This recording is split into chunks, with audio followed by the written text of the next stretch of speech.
You scared? Scared what I could do to them. No, but one man switching up. We run things don't run we. Hello everybody, you're welcome back again to the Reggae Appreciation Society. The 20th century was an incredible time for Jamaican cinema, especially the 1970s, that saw groundbreaking movies like The Harder They Come, which was one of the catalysts for reggae's global popularity, and Rockers, with its incredible soundtrack and all-star cast of reggae's hottest artists from that time. Though the 1980s and 1990s were less significant, that century would end with a bang in the form of 1999's detective action flick in Third World Cup. While Hollywood that year was obsessed with CGI blockbusters like The Matrix and Star Wars Phantom Menace, a cinematic revolution was going on in Jamaica with this gritty and based urban street-level view of gun and gang violence that spoke to reality like no other Jamaican movie had done before it. In the proud tradition of the island cinema, it sported what was a phenomenal soundtrack by a number of superstar musicians in their heydays in the 1990s, from the likes of Luciano, the Marley Brothers, and Beanie Man. A strong cocktail of elements from the pulsating musical score, action, landscape, and a relatable storyline made this movie a massive unexpected success. It didn't just sell tickets, but ended up being one of the most beloved and biggest box office hits in Jamaican history. And don't even get me started on the appearance of quite a number of popular artists doing their thing in this picture, plus powerful performances by some of the island's greatest acting legends. And not to mention its stunning success, as it became the most popular and culturally influential movie to come out of the Caribbean till date. But what was the origin of this visual phenomenon? Now, to begin with, the film was the brainchild of none other than the legendary Chris Blackwell, the founder of the equally legendary Island Records. After what was a spectacular run as record label owner from the 1960s to the 70s, he was inspired to start a movie company and formed Island Pictures in 1981. This company's first project was Countryman from 1982, a Rasta superhero movie that I covered in a video a while back. This movie company saw moderate success throughout that decade, and when Blackwell felt it was time to cash in on 3 decades of hard work, he sold both Island Pictures and Island Records to Polygram in 1989, though he stayed on as CEO for 8 years. But now answerable to shareholders and the board of directors, he over time got frustrated with the squeeze of corporate culture, and in 1997 he quit that job and left to form his own film company, Pound Pictures. Now faced with this new challenge, he got the brainwave to produce a low-budget movie, but one that would be packed with great music from start to finish. And for the movie's plot, his vision was very simple. He wanted a classic police and thieves action story set in Kingston that would be as raw, natural, and realistic as nothing before it. He recruited Jamaican director Chris Brown, who incidentally was the nephew of Perry Henzel, the same man who had been the director of The Harder They Come. And for the music, he would engage Sly and Robbie and French producer Wally Badiru, and the rest is history. The movie is essentially about a crack detective called Capone, a no-nonsense, shoot-first, ask-questions-later kind of cop that is a nightmare to all criminals in Jamaica.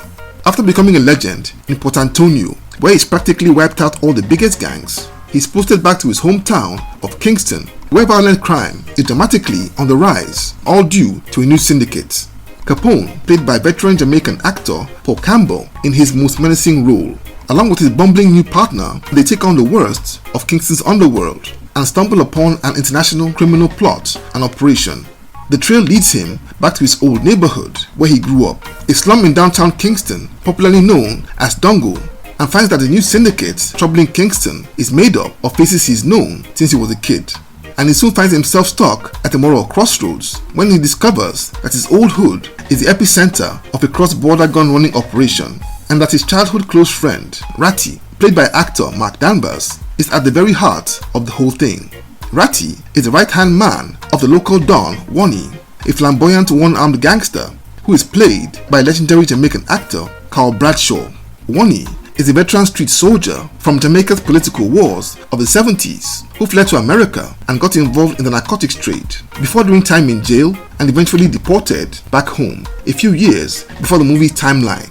This character was inspired by real-life gangsters like Lester Coke, aka Jim Brown, who was a member of the Phoenix Gang that was formed by JLP political party enforcer Claude Massop in the 70s, before moving to America and forming what became known as the Shower Posse, a Jamaican drug cartel that ran massive operations in the US in the 1980s and 1990s. The neighborhood in that movie, which is called Dongo, depicts the real-life Tivoli Gardens where the Phoenix Gang used to rule. And incidentally, Capone's character was also inspired by a real-life Jamaican cop called Trinity, who was a terror to all criminals like no other in the 70s.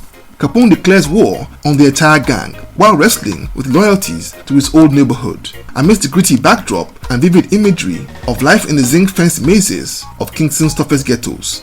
And all the while, Capone and his reluctant partner patrolled the Dongo in their squad car to the sounds of the movie's booming soundtrack, especially the song We Run Things by dancehall star Red Dragon, Luciano's cover of Junior Mervin's Police and Thieves, and the cover of Anika Moses' Call the Police by the Marley Brothers.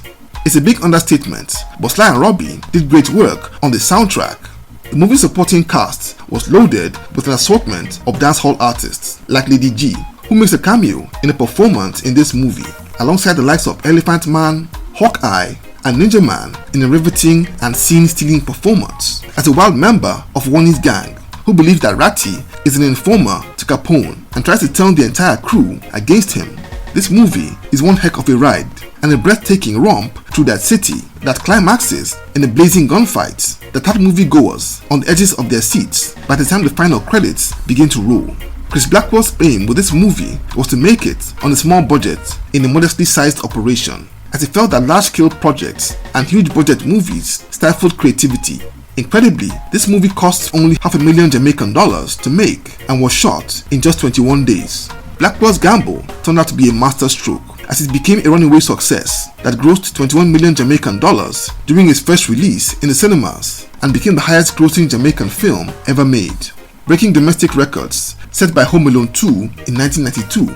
This movie was a big success in the cinemas but became a global juggernaut when it was released on DVD. By my personal estimation, it sold at least 5 million copies in what was the VCD, DVD, and late VHS era, and by early 2000, it was in every rental shop from the UK to Canada and the US, and even in places without large Caribbean communities like Africa and Asia. The slang "we run things, things don't run we" from the movie became a very popular slang in places like Ghana and Nigeria for years to come. And if you add bootleg figures, I dare say it sold up to 15 million copies. The only criticism that I can lay on this film is cinematography and picture quality, as it was shot with a digital camera instead of regular film camera and equipment, and had that homemade video feel. The movie's impact sparked the new age of Don-centric crime movies in Jamaica, like Shutters from 2002.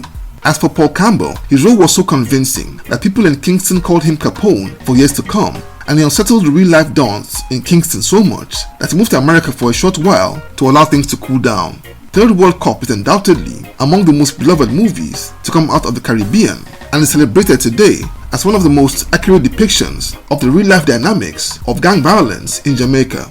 It's often referred to as a follow-up to The Harder They Come, but I believe it is big enough to stay in its own lane and more than deserving of all its accolades as one of the great creations of Jamaican cinema. Thank you for watching this video today. Please leave a like, subscribe, and until next time, God bless.